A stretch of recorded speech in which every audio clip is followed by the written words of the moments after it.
we're continuing with the 7 important questions to ask before saying anything about Bud and the stack of 20s.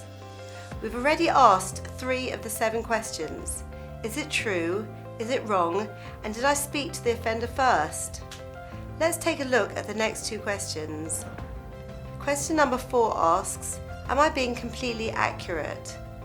If you're going to speak up about Bud and the money, you must make absolutely sure that you're not exaggerating or omitting anything from what happened. He took a huge wad of 20s.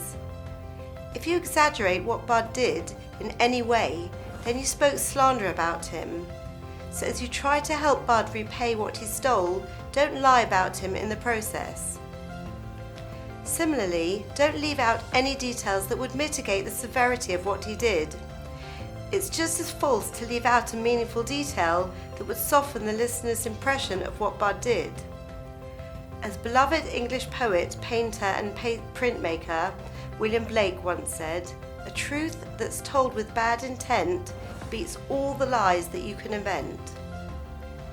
Next, we need to ask question number 5. Are my intentions pure?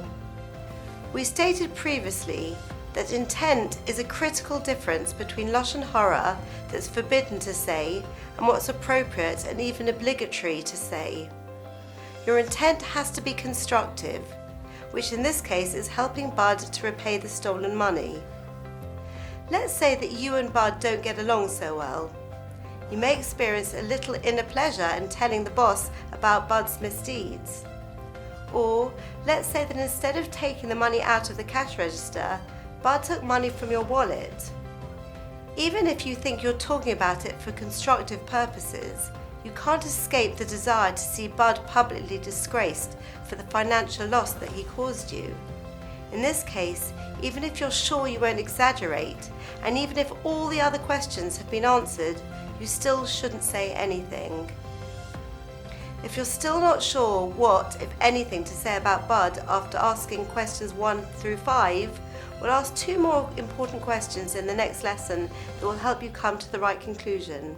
For today's daily to-do, check your intentions and make sure that there is nothing compromising your intent to bring harmony and peace.